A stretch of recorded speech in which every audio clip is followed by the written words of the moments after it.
Hey, welcome back to the World of Procurement podcast. Super happy to have you here today.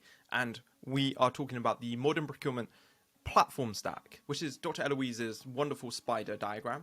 I really get a lot of value out of this, especially being in sort of the tech space now. And I feel like it's a really good starting point for anyone trying to figure out what on earth is going on with the procurement tech landscape. And I will use the word procurement tech quite broadly here to describe any type of software product that we can use to enhance our everyday work. So this could be, well, let's just take a look at the spider diagram. And for anyone listening, I've got you covered. I'll be prescriptive with what I'm saying here. So you're not going to lose out too much. But if you do want to get a view of this, just switch over to the video now or just take a look at the image that I've shared in the post, which will be available in the description and on the World of Procurement website. But hey, let's take a look at this, because for me, when I was looking at how my team could undergo its digital procurement journey or even digital contracting journey, depending on the sort of focus that I had at the time, especially when I was in my consulting work, I was just trying to figure out what would give us the best value. Where were we wasting more time? So say, for example, I was working with a defense consultancy, and one of our major time saps was contracting. And this was the review of contracting, trying to get contracts signed, especially because this all happened. I was working with this client in March 2020, so when I started my World of Procurement journey, actually. And it was kind of interesting because it changed how everything had to work very quickly. Like, we couldn't just get contracts signed in the office in Reading. Like, how are we going to work within these new confines? And we had to work with government.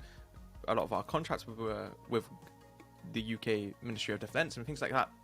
So how's this all going to tie together? And one thing I started to suggest to this client, sadly, I don't think they went through with it. I worked with them for about 6 months, and I did provide a load of insights into how they could get a lot more value out of their everyday work. And one of those ideas was investing in some sort of either digital contracting solution, or to go a little bit more advanced and go for a contract lifecycle management platform. Because if we housed everything in one place, or we had all of the contract reviews and they were visible in one place, man, that would be such an improvement over the way we were doing things. So this is why I really like this map, because I can kind of have a look here and align in some way with my issues. So we've got CLM, self-service contracting, for example, but and the e-signature over here.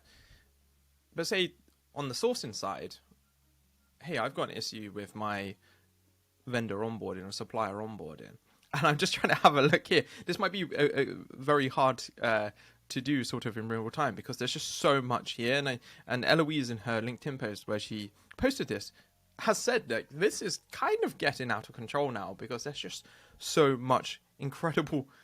There's so many incredible software providers. More and more are joining the mix almost feels like every single week, right? And it's getting difficult to put all of this into one place. But like, I'll give a shout out to Sheldon here, Supico. Say I want to focus a little bit more on my relationship management post-signature, because we're not extracting value out of the contract. Hey, perhaps we need to look at some sort of solution to optimize our relationships, or quick sourcing with Market Dojo. Maybe we need to run pay-as-you-go sourcing events every now and again, or once a week, and their model works really nicely for us. You can start to have a look at all of this and get a real insight into what's available. Now, I just want to do one caveat, because what we're seeing here, and especially for those listening, is we've got a central area which is termed platform, and effectively this is the user interface, app store, data foundation, and Intel element. So this is all about how we get as much data about our supply chain, and how do we make connectivity or integration high on the agenda with the App Store element. And then for the UX, for example, that is how do people in our business utilize the service, and actually extend that within our business point, it also includes procurement teams, right? Because procurement teams will be using this. It might be how they set up permissions or guardrails or review phases, things like that. This is extremely important for procurement teams as well. And then outside of this, we've got lots of arrows coming into this platform area. And these are all the different categories. So quick sourcing, cognitive buy-in, supplier performance feedback, product discovery, community. Shout out to Procurement Foundry. Mike, you're doing incredible things there. And then we've got these two large boxes that are new additions. We've got ESG and risk, and each one probably has anywhere between 11, 12 to 20 different suppliers who could provide solutions to you here. And in short, this is how do all of these different types of, let's call it service offerings, how do each one of these pieces of software relate back to the platform? Because if they don't work with the platform, or they don't have a foundation in the platform area, it's really difficult to build a procurement tech stack, which effectively is what we're talking about here, which is where you have some sort of central place that enables you to do your procurement, your contract work, and then from that place you can click on any button effectively, and you can perhaps tap into smart contracts or category solutions or commodity indexes or tail spend rationalization with ease. And this is aspirational right now, and I really do want to be clear on this, because generally what happens is a lot of these different categories here, they may have one or two integrations at present with one another. So you might have a CLM that works with a risk rating organization. So for example, at Gatekeeper, we work with like Security Scorecard on risk score for cyber, and Credit Safe for credit checks. And that actually gives us a really good data feed to build out a lot of good intel on our vendors that our customers on board instantly.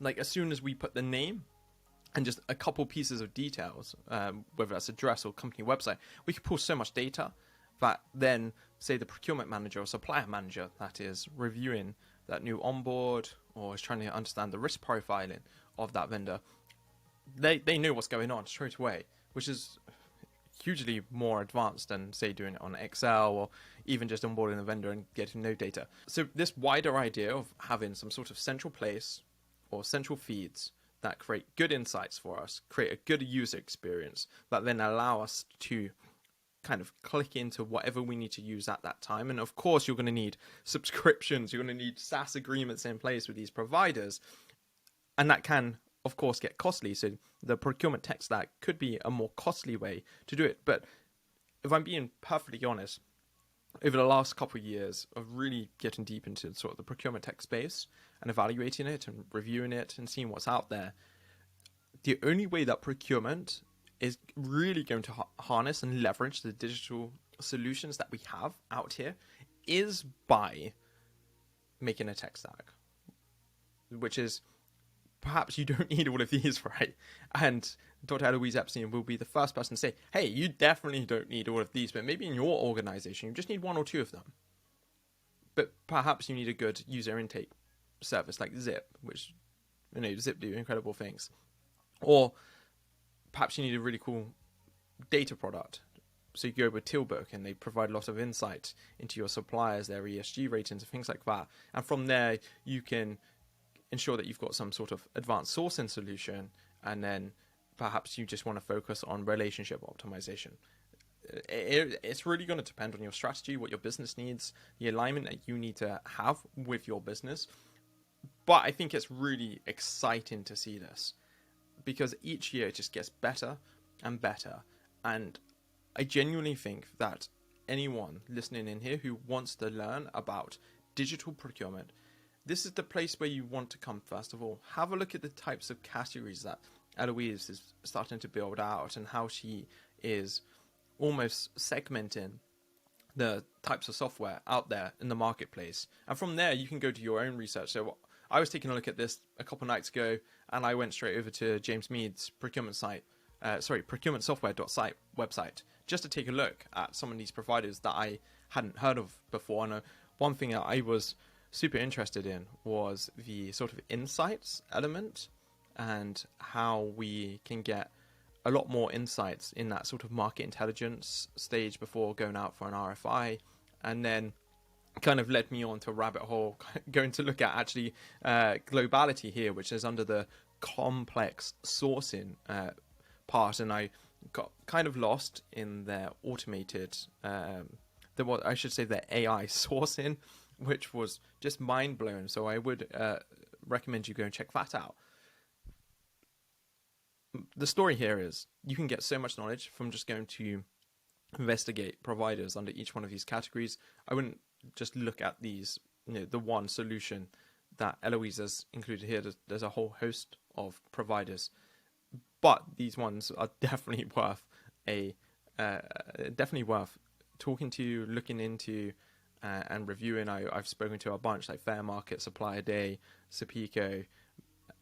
I know Mark at Visible does incredible things as well, and he's invested in some of these companies here. So, hey, I think this is a really cool initiative that Dr. Eloise Epstein produces, and I'm not sure if it's on a yearly basis. I feel like this is the second one this year, but I may be slightly mixed up because I've just read her book as well, which is an absolute masterpiece. You should definitely go read that.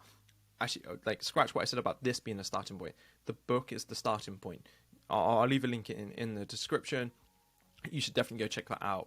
Pick yourself up a copy, read it. It's like 150 pages of just deep, insightful knowledge, some aspirational, some current, and it will just open your eyes to what is truly possible as we delve into the procurement tech space, and as solutions get better, as costs get better, as the tech stack, the ability to build a tech stack becomes more of a reality. Hey, that's kind of all I wanted to nerd out about today, my friends. I'm really thankful if you're listening in. I know I'm probably one of the most inconsistent podcast hosts, but I want to get a little bit more consistent. I'll probably be doing more solo episodes, just dissecting elements that I'm seeing in the procurement space at present, just like what we did here today.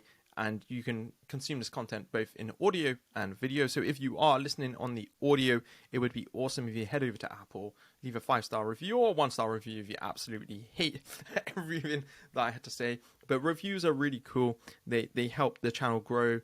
They help get a little bit more visibility. And make sure you hit that subscribe button wherever you're listening or watching this World of Procurement podcast episode. And I will see you on the very next episode, my friends. Goodbye.